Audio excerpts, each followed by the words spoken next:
Wanda?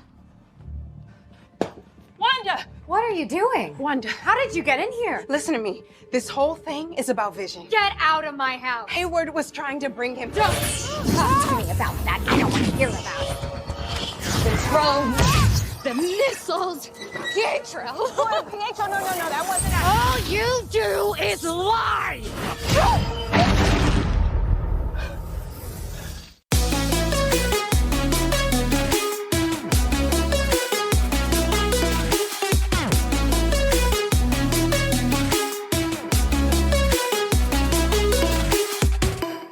Hey, I'm Derek. And I'm Noah, and you're listening to A Bite Of, where we take our favorite pop cult. Wait, what?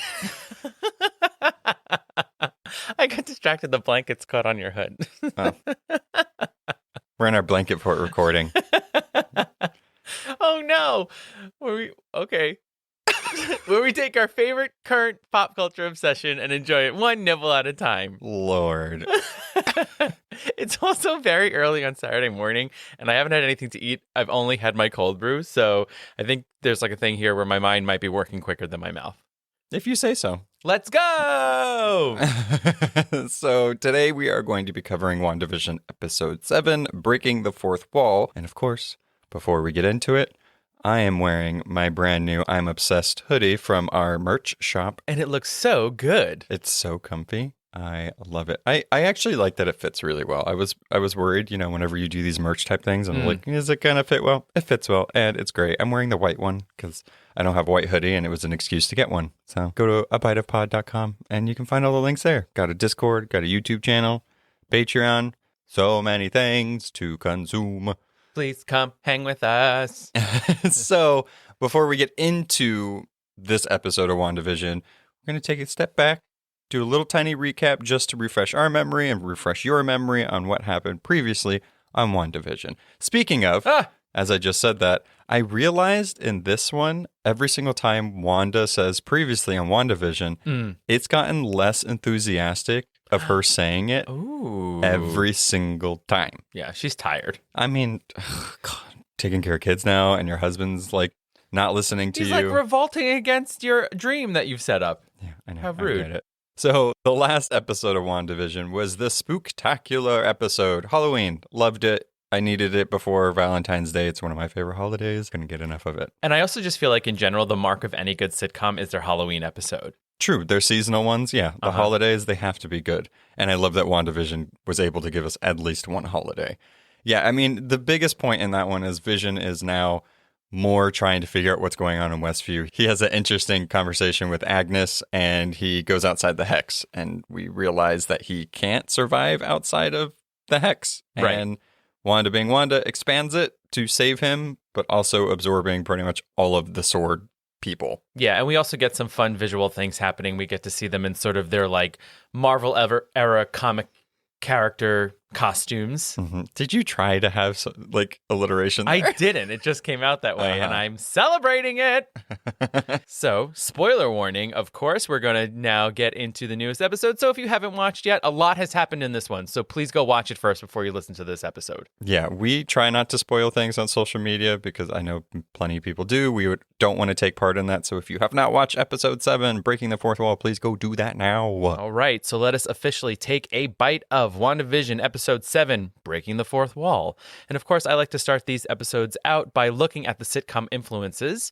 And this one has 3. One real main one, and then there's like 2 smaller ones. So I'll start with the main one. So the main influence is Modern Family, which ran from 2009 to 2020. There were 11 seasons of that show. I like that show. Yeah. I watched probably half of those seasons, and I didn't stop. I just like kind of lost track of it. Yeah. And then when I saw that there was that many seasons, I was like, oh God, this is my nighttime going. show now. Oh, that's actually a good call. Right. So this mockumentary-style sitcom had 3 limbs of one family tree sharing the follies of their everyday lives with the audience. Phil and Claire dealt with raising 3 kids who were all different from each other. Claire's father, Jay, recently remarried a younger woman and welcomed her teenage son into his home. And Jay's other child, Mitchell, and his partner Cameron start the series by revealing they have adopted a little girl from Vietnam. The sitcom ran for 11 seasons, won multiple awards, and painted the portrait of a true modern family. True. And so the house in WandaVision looks very much like the modern house in Modern Family. There's a lot of sitting down and breaking the fourth wall with the characters, which is a huge deal in Modern Family. Yeah, this one was the mockumentary episode where it just pulled from, I would say, the most modern mockumentaries that did that. So, Modern Family being probably one of the more prominent ones. Totally. And now the opening credits, which we'll talk about in a little bit, were inspired by The Office as far as the music is concerned, and Happy Endings as far as the styling of how they did the opening graphics. So The Office was a series that followed the lives of regular white-collar workers from the Dunder Mifflin Paper Company. Love, Lost Cats, Chili, and Paper consume the lives of the characters who live in Scranton, PA. The first 7 seasons were led by Steve Carell, who played Michael Scott, The Office branch's insane yet sweet manager. Yay. And then Happy Endings ran from 2011 to 2013. The short-lived sitcom followed a group of 6 friends living in Chicago who learn to get along after 2 of them are supposed to get married, but 1 is left at the altar. Yikes. And that's the first episode of the series. Quick, what's your favorite Office quote? Oh my gosh. That's what she said? Oh, come on. No, it's not my favorite. It's the only one I can think of. Isn't it Bears beats Battlestar Galactica when Jim is impersonating Dwight? Yes. So good. I love that. My show. favorite thing is to watch the bloopers of The Office. It is So really if you're good. ever feeling down, especially the earlier ones when Steve Carell is still there, they're hilarious. Anyway, I love that. But those are the 3 main influences. And really what it's the modern sitcom where the characters talk directly to the camera. Mm-hmm. Yeah, we get that a lot in this one. So starting with this episode where it opens is Wanda is in bed. She ain't having it. She's obviously had a rough night. She has a Halloween hangover, basically. Pretty much. And the boys go into the room to tell her, like, hey, our games are acting funny. And we see the boys that goes from like the Wii to the GameCube to like Uno cards. And reality is just not really holding up at this point. And neither is Wanda. Things are falling apart. And Billy also says to her, he says, my head feels weird. It's really noisy. I mean, you got a bunch of new residents in there. So, I mean, that's your fault, Wanda. Yeah. Wanda says, that's real great. Go back downstairs. Mommy needs to rest. And we see her first fourth wall break where she says, I need a quarantine style staycation, a whole day to myself, and that'll show me. Just one, Wanda. We've had a year. Well, in Wanda's life, one day is a decade. So, that's a lot of rest for her. I guess. Whatever. Too timely. So then Wanda goes downstairs and the kids notice that she's a little out of sorts, I would say. She goes into the kitchen to get some cereal, which was called Sugar Snaps. And I don't know if that was a reference to the Thanos snaps, but I was like, not cool. Not cool, guys. That's hilarious. And as she takes the milk out, the milk is changing in decades. It goes all the way from like a carton with a missing kid on it. Mm-hmm. Spooky ooky. And then it goes to like a glass bottle. Yeah, and it had started off as almond milk, which is like the number 1 millennial like type of drink. Also, it's disgusting, and I can't stand almond milk. So. I'm just going to sip some almond milk that I have right here in my cold brew. Delicious. That was the most basic sentence ever. Listen, sometimes I like avocado toast and a cold brew with almond milk, okay? Good God. I could be basic. During this scene, okay, so something that's funny is that whenever we rewatch these episodes, we put the closed captioning on. And so there was like no one speaking, but there was closed captioning on the bottom of the screen. We were like, oh my God, subliminal messages. How do we figure this out? When we later watched it on the computer, it's just that we couldn't hear that there was a radio running or like a newscast running in the background. Yeah, it was weird. There was a radio on, but for some reason we couldn't hear it on the TV, but like on a mobile device we could. Yeah, it's so bizarre. So we thought we found something and we didn't. But we still want to bring it up because looking at the closed captions, the voice says some interesting things. So the person that's speaking is RJ, whoever RJ is. And Ralph. So it says, good morning, Westviewians. Thanks for turning into WNDA. Wanda. Not a thing weighing heavily on your conscience? I hope your little ghosts arrived home safe last night. It's always such a treat to see those creepy kiddos out and about once a year. Later on, we'll hear some tips on how to resist the temptation of all that leftover candy. Or just eat it all. Yeah. Spooky. So after the scene, we get the opening credits, which is, again, like we said, in the style of Happy Endings, and we got an Office remix, and at the very end, the calendar where it says WandaVision is very much like the Modern Family font. Oh, totally. Where it's like both words have different colors and different fonts. Yes. So, yeah. There is one thing in here. So the entire beginning, all it's saying is Wanda in different ways. But there is one moment where it looks like someone has almost cut out like a ransom note from different magazines. And it says, I know what you were doing, Wanda. So something has slipped in there. Someone is writing something to Wanda in this opening sequence. It's probably Norm. I don't know. He seems like he'd had a vendetta against her. Or Herb. I don't know. Any of the residents at this point. I know what you're doing, Dottie. It was Dottie. Oh, yeah. Where is Dottie? Dottie. All right. So the next scene, when we get back from the credits, opening credits, is outside of Westview. And we see bitch-ass Hayward talking to some other sword person. There's like a new sword base that escaped the Hex. And they talk about, they launched today. Something is launching today. This is the first and only time we see him in this episode, so I'm happy. Yeah, and he also does ask this other person he's saying with, he's like, and what about the broadcast? And she says, it's dead air on the broadcast. The signal is gone. So no more TV shows coming out of the Hex. Oh, well, you got cut off. That's what you get for being a bitch. Sorry about it. Sorry. So back inside the Hex, we see Vision waking up in the circus that we saw was created in the last one. I hate that. Sorry. I hate that. I don't know why. That tune is just like so cemented with like creepiness. Oh, heck yes. It's like, no, thank you. The strong man, which we see as the agent that's been around with Sword. This was the first person Darcy met, which was a dick. He was the one that handcuffed her to the car. So he was like, oh, you're the clown. Go meet with the escape artist. We see it's Darcy. Yeah, leaning up against the car covered in chains. Yeah, and we see with her fourth wall break that she's like, I wanted to be the bearded lady, but alas, she's the escape artist because she was handcuffed and she got chained up. And Vision pretty much tries to remind her of last night. He says, we locked eyes. And she's like, all right, weirdo, creepo, gotta go. Not gonna happen.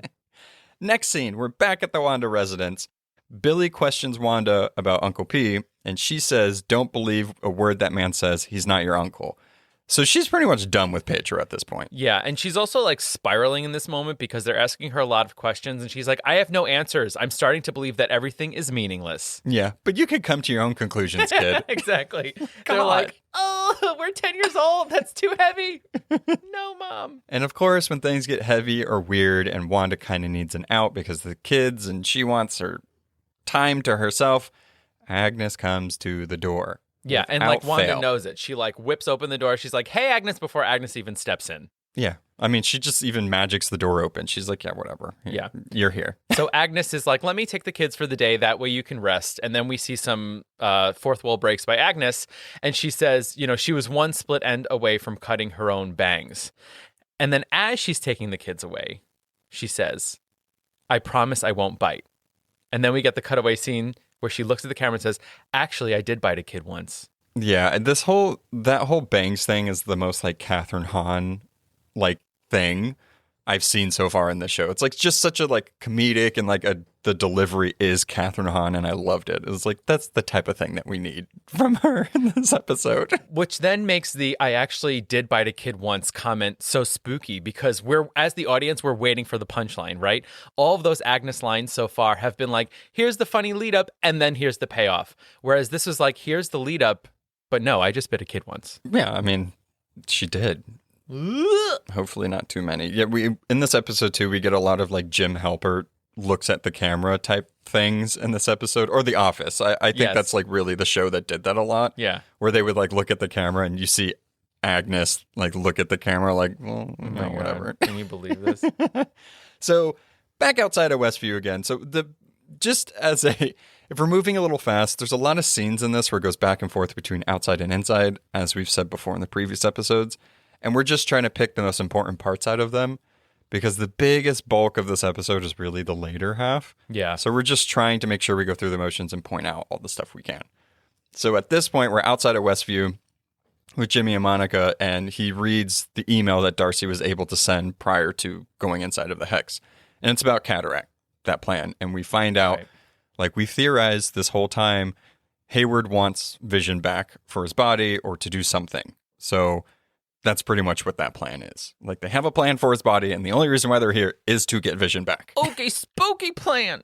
He wants to use him as a weapon. So dumb. They are meeting the sword loyalists that are loyal to Monica. Yeah, so I mean, in this part, we're all waiting for the big reveal of who her aerospace engineer bestie's going to be. We've been like, it's going to be some other hero, and then, I don't know, some random person comes out, Major Goodner? She didn't make that, so I don't think we've met this aerospace engineer yet. Monica told us her guy was doing it. Where's her guy? The guy did it, but not that she was meeting him. Oh my God. So we still have yet to see that. All right. So we see that they made this vehicle that's able to get her inside of the hex.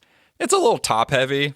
I call it the Hex Piercer 3000. It's not even like pierce, like it has like a tip, but it's not really, there needs to be like a battering ram or I something agree. on it. Yeah, there needs to be a lot more. I mean, it kind of looks like a mail truck that's been revamped into some sort of, I don't know, because it like has more transportation stuff on the back. Like it looks like it's for carrying things rather than ramming things. Maybe supplies. I don't know. What is she? Yeah, what are they bringing into Westview? She's like, I need ammo. What was happening? Give me all the MREs you have because I might need to eat when I'm in there. I didn't have a house there. I'm starving. It's like that thing is not great looking. She's like, if I have to be Geraldine again, I'm picking my own outfits. True. So back inside of Westview, Vision continues to try to talk to Darcy, and then he uses his like interference fingers, His little zippity zaps. to wake her up.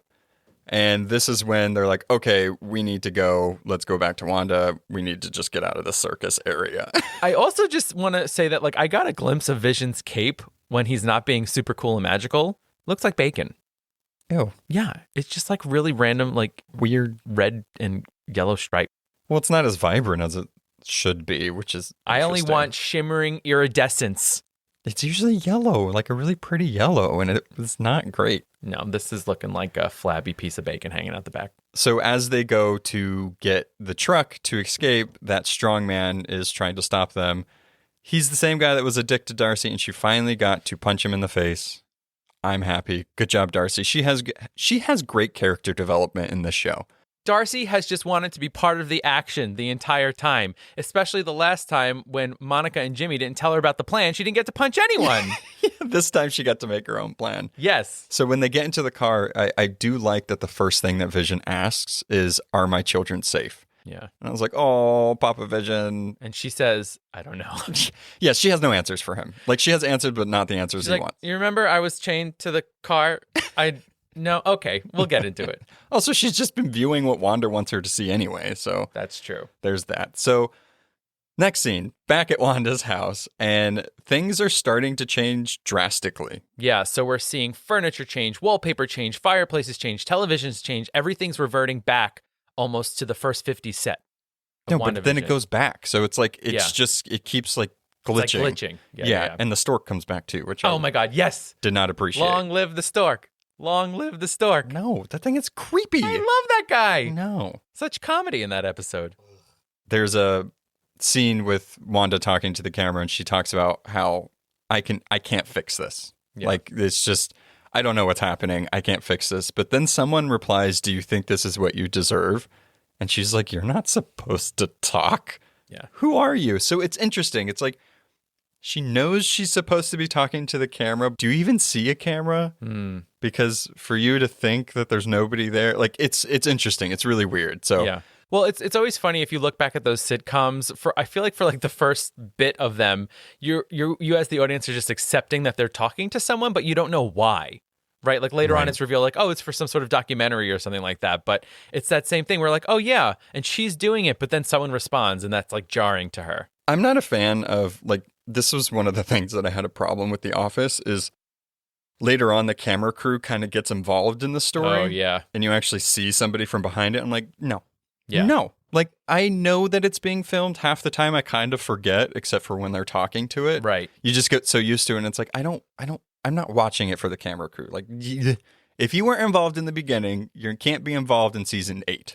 Exactly. That means we are really trying to reach for some storyline if we have to bring people who have been filming into it. Just end it. Fine. All right. So we get commercial break. Yes. So this is for a Nexus antidepressant. So we see that same woman who's been starring in all the commercials. She's back. She's sitting on a bench. And I mean, they really do a great job of sort of recreating that weird world that like medical medicine commercials exist in. It's like a depression commercial. Exactly, where like things are flipping. She lays in the bed, then she's standing up. She's walking out of the bed. It's a different room. And so, it says something like, take this, it'll remove you from reality, or it just might make you even more depressed. So in looking at the Marvel Universe with a little bit of research, we see that something called Nexus actually does exist in the Marvel Universe.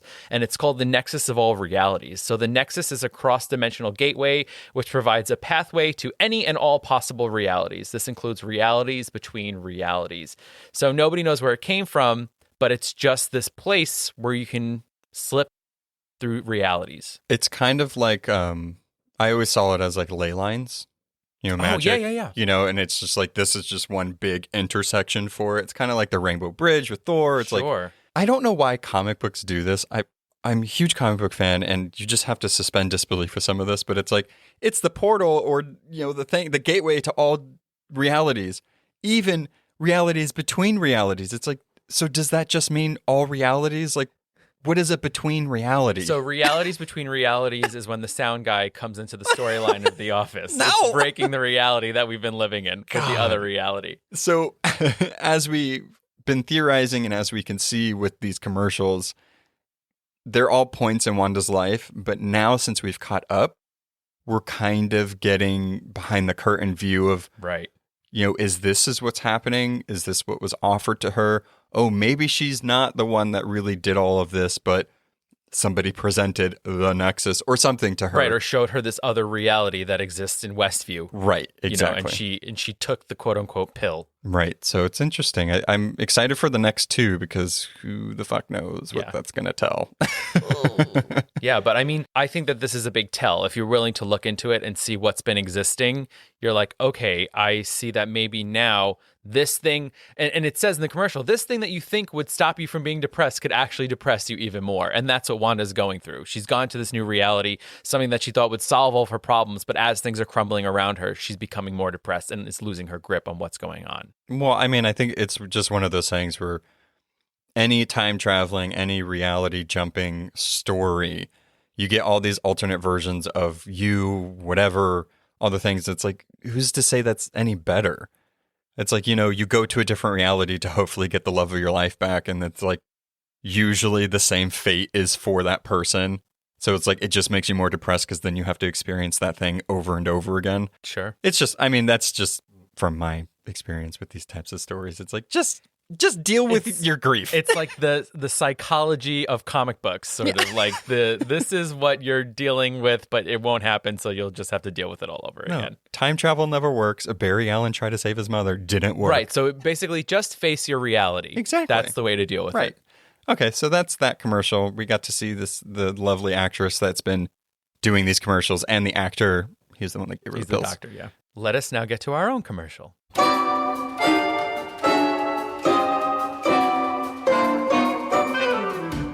Hey, look, the circus is in town. I can't spend any more money at the Funnel of Love food truck. Yeah, that one clown seems to have a lot on his mind. What should I do? Why not give to the A Bite of Patreon, like Darla, who was just darling to donate? If you want to be as darlightful as Darla, go to abiteofpod.com. So now, when we're back from the commercial, we're at We're at Agnes's house, and Billy and Tommy are there. They're sitting on the couch, and they have a little conversation, and Billy tells her, I like it here. It's quiet. He's like, you're quiet. Yeah. On the inside. Right. So that, I think, is really interesting because I feel like everybody else in Westview has this cacophony of craziness going on in their minds where their reality is battling the reality that Wanda has created for them. Mm-hmm. Agnes, on the other hand, for some reason, does not have this battle going on inside her. Mm-hmm. And that's bringing peace to Billy, who can have a connection to someone's mind. But also, I think he notices it's a little weird. He's like, you're dead on the inside. You're rotting. By the way, return of Señor Scratchy. Yep. I was so thankful that he came back and I got to hear that name again. I just think like I want to know who came up with that name. Like if we ever get to interview anybody on this podcast from that show, that's going to be the one thing that I ask. I mean, he's a rabbit. He's international. He has a title. He's amazing. Yeah. I love him so much. So next scene, we're back outside of Westview, and this is when Monica is prepping to go back inside the Hex. She gets in the vehicle. Jimmy mentions that, Darcy's not here, so we can't really get the go-ahead, but let's try it anyway. What could go wrong? She rams into the Hex, but it doesn't really work out. I don't know what they tried to make. They say that it's matching the density. Yeah, the Hex is matching the density of the rover, and they said it's like one of their most durable space rover, so it's like it should work. I guess it doesn't. I mean, she looks like an astronaut. She does dress in an astronaut outfit. I guess you have to wear it if you go inside the space rover. Yeah, they're like it fits in the chair, so you have to wear it. So inside of the cockpit or driver's seat, I don't know what you call it's not a cockpit because it's not a plane, right? Yeah, I guess it would just be the driver's seat. The driving area in the vehicle. Yeah. Yeah. It doesn't even matter. By the way, everybody knows how to drive everything. Darcy knows how to drive some sort of Ice cream automatic truck. waffle cone. It's like the tunnel. I forgot what waffle of love or something I don't know. And then this one knows how to drive space machines. They're very learned. I mean, I only know how to drive an automatic, and that's it. I would believe that Monica could drive any vehicle. Yeah. Darcy, on the other hand, a little sketchy. Maybe let's say that she had like a really sketchy manual car back in her college days that was like super cheap, and that's how she knows how to Also, drive she's it. a scientist, so we need to give her more credit. I know, you're right. I think I'm just more reflecting on my own disadvantages of driving and not knowing how to drive stick. I still don't understand how you don't know how On to a very drive stick. special episode of A Bite of, Derek learns how to drive stick shift. Watch out for our YouTube video on that. And he crashes. That'd be terrifying. So as she's in there, back to the episode, the Hex starts absorbing it and changing it, and she has to get out of there. She does, so she goes into the Hex. Of course, Jimmy's like, no. Don't do it, Mom. Nobody actually tries I'm going to to stand stop her. back here and watch you do it, but say not to do it. Right. She goes through, and we get this really cool, beautiful scene. Yeah. As she's going through it, we see all of the Geraldines and Monicas that have been in Westview. And we hear lines from Captain Marvel because, again, that's where she started. We hear her mother. We hear Carol. We hear Nick Fury. We hear the lines of like, oh, I'll meet you halfway whenever Maria's debating to go up into space with her. Mm-hmm. And she was like, well, you can't really do that. Yeah. I mean, doesn't like Nick Fury say something like, oh, yeah, if you could start to glow and fly up, then you can do this as well? So when Carol says, when they were giving out kids, Maria got the toughest one. Mm-hmm. And that was like her moment of like, this is her superhero moment. This is her like, I'm empowered. I know I can do this. All of the Geraldines absorb back into her. Her eyes glow blue. Yeah. And she busts through. And this is where Monica gets her fucking powers. I'm so happy. We literally saw the birth of Spectrum. Yeah. Yeah. And so Pretty incredible. She's in Westview. We see through her eyes that she sees all like these different types of spectrums and stuff like that. Part of her powers is she has like hyper cosmic awareness and energy awareness. So she can manipulate X-rays, gamma rays, cosmic rays, any type of rays and cosmic energy. So that's what she's seeing. She's seeing all of the different types of energy and how they look. So I thought that was really cool that we got to see that from her eyes. Stingrays, Billy Rays. Shut up. God. So now back to Darcy and Vision, who are still trying to make their way to Wanda. Yeah. And things just keep impeding their journey. Red lights, construction crews, kids. But as they're going on this journey, Darcy's basically filling him in on everything that was outside of the Hex. She's telling him what happened at the end of Infinity War. She was like, yeah, she did have to kill you to save the universe, but then like the big bad reversed time and then killed you again and she had to watch. So he's starting to get the pieces and he's like, oh, like she's not the bad guy. Yeah. Like we do love each other. Like she does love me. I think he's starting to realize why she did it. Yeah. Which I'm happy about. I think the thing that's sort of a little sad about this moment is that, he's hearing all this stuff about him and Wanda, and he's kind of putting the pieces together of who he is. He's like, okay, so my mind is Jarvis. My corporeal body was the thing that Ultron built to try and annihilate the world. But he's like, but now who am I? Right. Your Vision, dude. Yeah. You know who you are. You're a father. You're a husband. You're an Avenger. But that growth has Right. been wiped from him. Right. So he's just like, I'm this pawn that's been put in this game that I don't know about. Yeah, and she mentions that, I thought she just flipped the switch and you came back to life, but turns out that's not the case. So I think we still don't know what's going on with Vision. We still don't know why he can't survive outside of the Hex. Like, yes, he is dead, but is he? And what's the end game here? Right. But I hope it's not like that. Ugh. The reason why I love Darcy's character so much, not only because it's Kat Dennings, but she is the viewer in this. Like, she is a fan of the show. And she tries to make him feel better by saying, like, I've been watching WandaVision for the past week, and the love you two have is real. Right. Oh. Like, I think that's something he needed to hear. Like, Yeah. he needs to know that something is real in this, even though he thinks everything is not. And that's the one thing that he's known this entire time is his wife. Mm-hmm. You know, everything else around him has changed. Everything else has been weird, even the children, even the neighbors. But the one constant in this whole Westview scenario has been Wanda.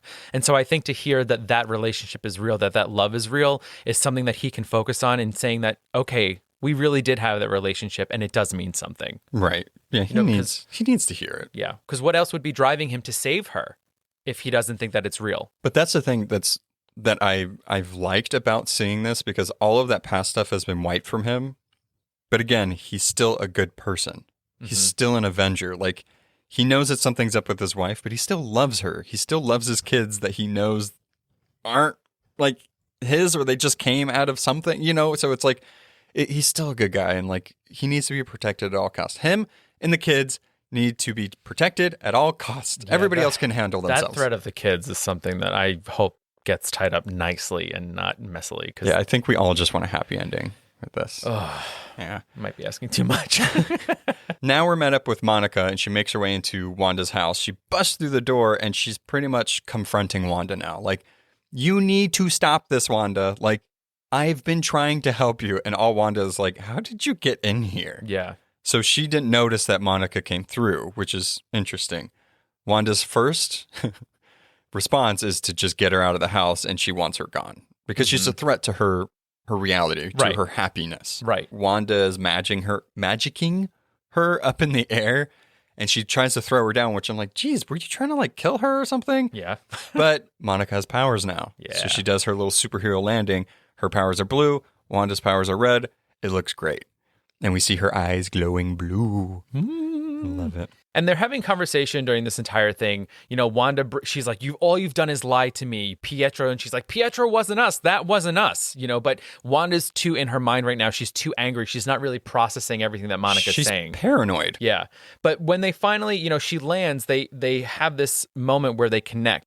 And what Monica tries to do, and what we've always seen Monica do with Wanda, is that she tries to connect with her on an emotional level. Well, she can relate to her. Right, exactly. And so she's saying that to her. She's saying, Wanda, listen to me. I know what you're feeling. I've lost everything. I've experienced grief. We're on the same page. We're experiencing the same thing, but instead of trying to hide from it or change it, you have to face it and accept it and move on, because that's what makes you stronger. Yeah, you can't change it anymore, and I can't run from it. Yeah. I have to accept it. Like, Monica has gone through the stages of grief at this point. Like, obviously she's still sad about it. This has given her purpose, but she's at the point where she's like, I was dealing with that. My mother was going through treatment. I'm there. Like, I have accepted it. I cannot change it. I know I don't want to change it. Yeah. And I think that the two of them have been reflected in each other this entire time. I think Monica obviously is more aware of it than Wanda is. But obviously, in this moment, for just the tiniest of moments, we see Wanda just relax for like a second. You know, this whole time, if you look at Wanda's story from all of this, she has been the weirdo. She's been the witch. She's been somebody that nobody can relate to. The orphan, yeah. Right. And that's why I think Vision and her, because they were very different and they both got introduced in the same movie. But there's also that. Yeah, they were also always drawn to each other. And even in the comic books, they were always like, there was prejudice against them and everything. So for Wanda to have somebody that can relate to her on this level, even though all the other Avengers did lose somebody, you know what I mean? It's like Monica is taking the time to not attack her, but try to comfort her and embrace her. Right. And I think that's what Wanda needed. But, yeah, you're right. Wanda always just needed someone to just give her a hug and say, I know, it's okay. Yeah. But nobody's been able to do that for her. No. And it was shortly after Endgame. So, you know, she was really not in the right headspace to really make rash decisions. So, of course, Agnes comes by and she was like, no, you're not going to ruin this. You need to leave. I'm going to take Wanda. Yeah. And Wanda, unfortunately, goes with her. One of the lines I did want to make sure to point out is Monica tells her, don't let Hayward make you the villain. And Wanda's like, what if I already am? Yeah. And I don't think that's necessarily a confession. I think it's a realization. I also think there's a piece of it that Wanda doesn't even know what the hell is going on. No, she doesn't. So she's trying to figure this out. She's like, crap, maybe I did do all this. Maybe I am the villain. Maybe I have to be evil to get my happiness. I mean, she has no idea what's going on. We have no idea what's going on. Yeah. So now we're back with Vision and Darcy. They're still stuck in the same intersection.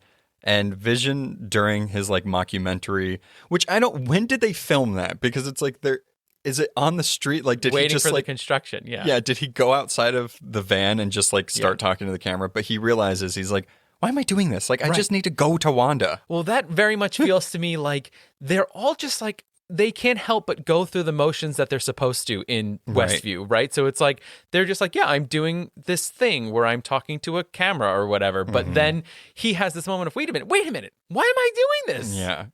I can freaking fly, man. This is ridiculous. Which he does and leaves Darcy behind. But he's like, I need to go. Bye-bye. Yeah, she's like, okay, I'll see you there. Poor Darcy. Yeah. All right. Oh my God. We're getting to the end of the episode. And if you've seen this episode, you know how insane and how fulfilling this final act is. Yes. I have to say that as the episode was nearing an end, I mean, this whole season has been cliffhanger after cliffhanger after cliffhanger. And I said to Noah, I was like, oh my God, I need something. He literally said that. Yeah. I need to know something. And boy, did this deliver. Yeah, because again, I felt like this episode, pretty much 3/4 of it was like, okay, like there's stuff in it, but it's just going through the motions a little bit. We did get Monica get her powers, and that was another huge thing with this episode. Yeah. But this is what the whole episode was about. We're now at Agnes's house again, and Wanda's inside. So we're seeing somebody else's house now, which is interesting. She notices, Señor Scratchy's there. There's a cicada on the curtain, which is never great. Right. So that was really random. I just quickly sort of did some research on cicadas, and cicadas symbolize longevity. And something that's interesting about cicadas is that they bury themselves underground for years and then emerge later on to wreak havoc upon the world. Okay. Well, that's disgusting, and I hate them. They're also noisy and terrifying looking. Yeah, and they'll fly right at you. Yeah. You know how many times, especially during the summer or whenever they decide to come out, like I'm just outside chilling, reading a book, and I get smacked in the face by a giant bug. And sometimes they'll just grab onto your shirt and they won't let go, and panic is just, ah! Them and June bugs or water beetles, whatever you guys call them wherever you're at, can't stand it. Anyway. You know what else is creepy? You know what's on the TV? Yo Gabba Gabba. Yeah, Yo Gabba Gabba. And they're just going jumping, jump, jump. So Wanda notices that the twins aren't there. Yeah. And her mom instincts are like, wait, where are the twins? And Agnes says one of the creepiest lines that I'm just like visualizing and putting myself in the future when I have kids. And if I'm like, hey, where are my kids? And they're playing in the basement. Nothing ever good comes from basement and kids. There is a Goosebumps book called Stay Out of the Basement. Yeah. And why? And Wanda doesn't seem freaked out yet at this point. I would be like, what did you just say? Yeah. I feel like there's protocol. Like if a neighbor whose house you've never been to before, if they're taking you in the basement, there has to be this whole rigmarole. Like, oh my God, I'm so sorry. It's such a mess down here. Don't look around. Agnes is just like, they're in the basement. Yeah, and says nothing else after that. Yep. Not like, here, let me show you, or calls for the kids. She's just like, go down there, Wanda. Wanda's like, okay. So Wanda goes down there, and she's still calling for the kids. She doesn't see them. And then she walks into like a medieval castle dungeon at this point. There's like these vines with this purple stuff on them, this like medieval rotunda with all these symbols on them. And then we get this weird glance of a book with all this magic stuff around it. Yeah, it's glowing. Right. The symbol, it's very hard to tell what this book is. There's many books in the comic books that have to do with something. It could be a book from Doctor Strange's library. It could be, the Darkhold from Agents of S.H.I.E.L.D., which is technically like the Book of Sins, Book of Spells. It's from the Hell Dimension, which would go into the Mephisto theory. But this is when Agnes reveals herself to be Agatha motherfucking Harkness. It's confirmed. It's been confirmed. I mean, we knew. I think everybody knew at this point, but it was so nice to just have it said. And knowing this show, doing so many cliffhangers, I was like, if they leave it to where we don't know if it's really Agatha Harkness, God, now I'm going to be confusing their names.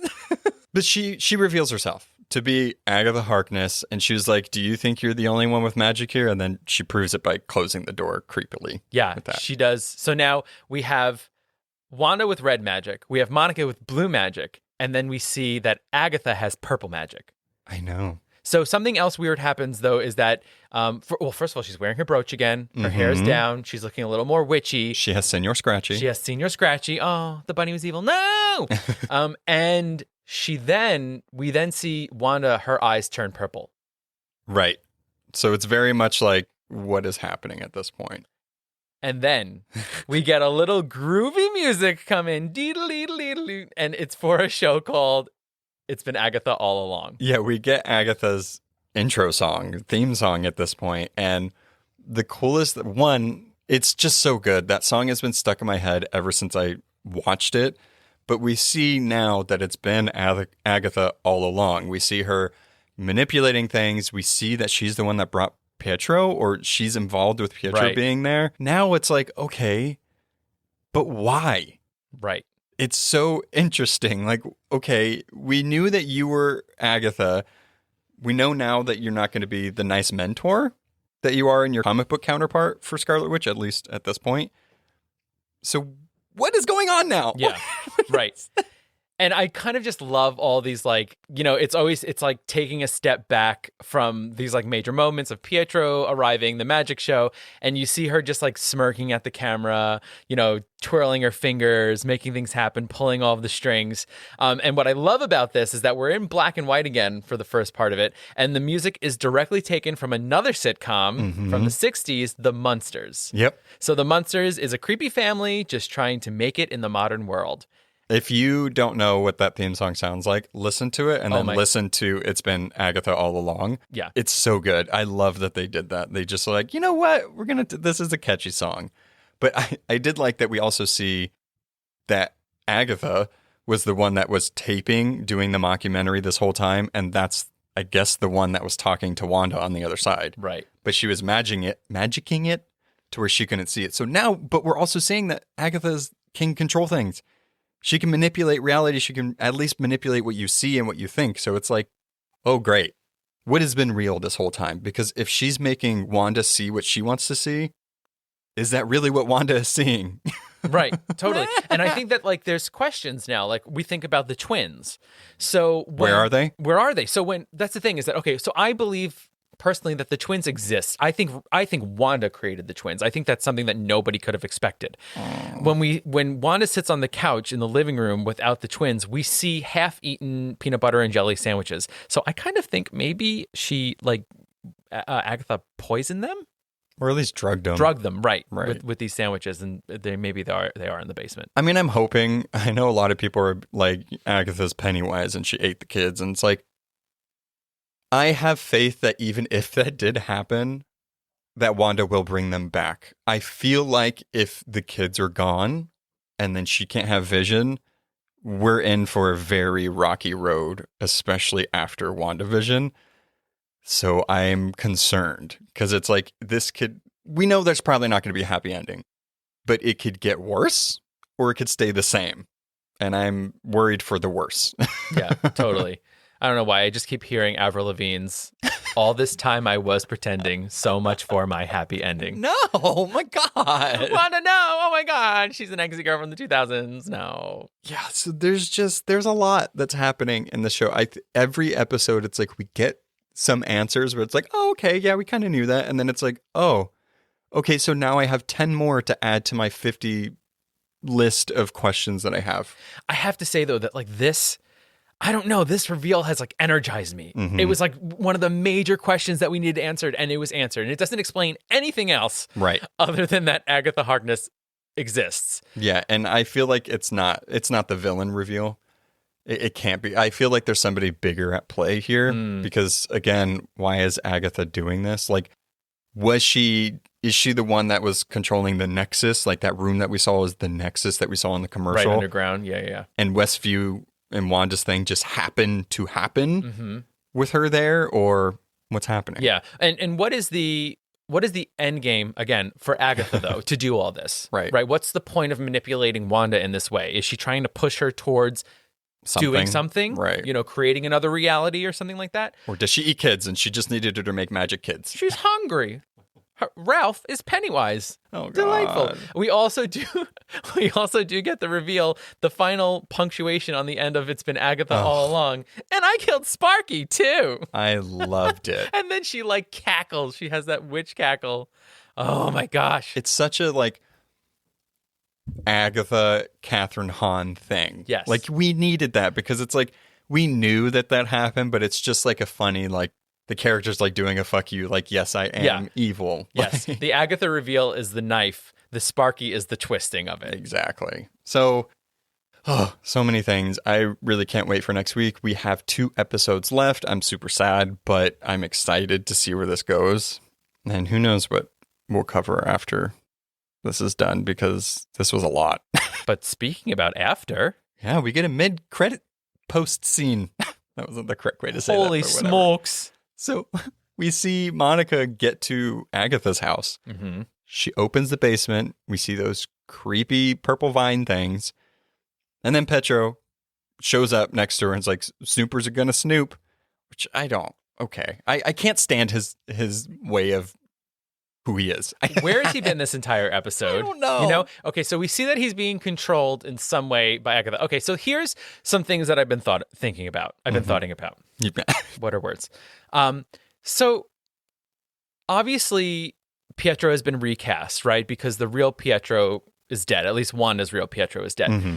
So, I think that, we want to believe that there's a nod to the multiverse, but it's kind of I don't know. Was he recast and just for the enjoyment as us at the audience, it was it's the guy who also played Quicksilver in another movie. Well, so I think, yeah, that's definitely a question that I think a lot of viewers should have. I've seen a bunch of people how is this hard to understand? It's well, because there's too many variables and we don't know. Yeah. It's one of those things where I hope it's just not a cameo or a fun nod type thing, because if this character is being mind controlled or controlled in some way, when this ends, or maybe when Vision gets to him and wakes him up or interferes with it, is this going to be Peter from the X-Men movies?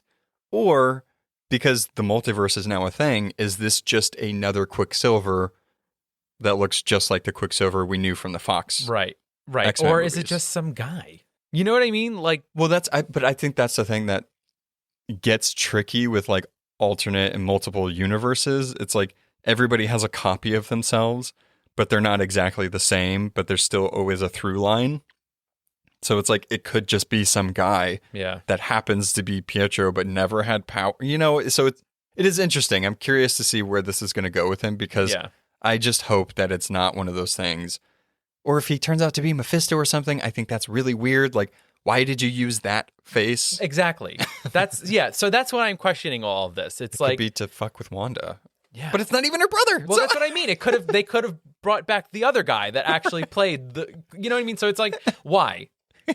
Hopefully we have an answer. Hopefully it means something, but there's a piece of me that's maybe it doesn't mean anything, and it's just supposed to be fun for us as the viewer. We got 2 episodes left. I feel like they put a lot of work into this show. I don't think that they would do something not dumb, but something Frivolous. like that. Frivolous. Right. There's a reason why he's here. Not only because they got the rights back, but right. But this is to show the merger. It's so beautiful. And I did want to also point out, because Derek was her eyes were purple. So Monica, when she opened the basement, I did. So her powers are energy absorption and all of that stuff. So I don't think she was necessarily controlled. Obviously, we'll see in the next episode, hopefully. But I think it's just one of those things, she saw the stuff in the basement and then she might have absorbed some of whatever was happening in there. Yeah. Because Agatha wasn't necessarily there, so how would she be able to hypnotize her or whatever? Yeah. Right, because as we saw in her, It's Been Agatha All Along, she usually touches the person or she's nearby. I could be wrong, but just going off of what Monica's powers are, a spectrum could be it. Yeah. Yeah, so I'm interested to see what happens. We have 2 more episodes left. Hopefully an hour long. Hopefully. I don't know. I feel are we going to go along a storyline where, Vision and Darcy finally get to the house and Wanda's acting like everything's okay, but she's acting like everything's okay because she's really being controlled by but imagine the fallout of that. I don't know. This reality's coming crumbling down at some point in time. I do want to say that we've hardly seen, out of all the trailers and clips and everything and promotional stuff we've seen from the show, these next 2 episodes, we've seen like almost nothing. Yeah. From. So I feel like there's a lot that's going to be happening here. Yeah, I was just thinking about it, right? So we have Hayward on the outside who's trying to break in. We have Jimmy who's still on the outside who's dealing with Monica going in. Monica's in, she has her powers. Wanda finds out that it's Agatha Harkness. Where are the twins? Vision's on his way. Darcy's there too. Pietro's a stranger. And we're still supposed to get this surprise cameo that apparently both of the actors have always wanted to work with. Benedict Cumberbatch. No, but they've worked with him before. Yeah, but did they actually... I don't know. I don't know who knows who in the Avengers world. So there was a lot to talk about, obviously. Please let us know what you think. Join our Discord, go into our WandaVision chat and discuss theories with us. We have, for our supporters, we do watch parties for this like every Saturday night. We're doing it tonight, and I love the discussion that happens. So much fun. It's so much fun. There's emojis flying. There's GIFs flying. There's wild theories happening. It's a blast. Love it. Before we go and end this episode, let us get into another installment of Mystery Marvel.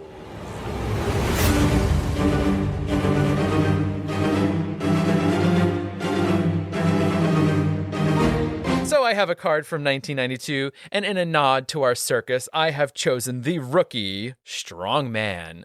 Oh. Because it was a strongman. No, I know. It's just like, oh, that's his name. Okay. Yeah, his name is Strongman. He's very large. He has quite a big chest, probably about 100 size of a, I don't know, some sort of blazer.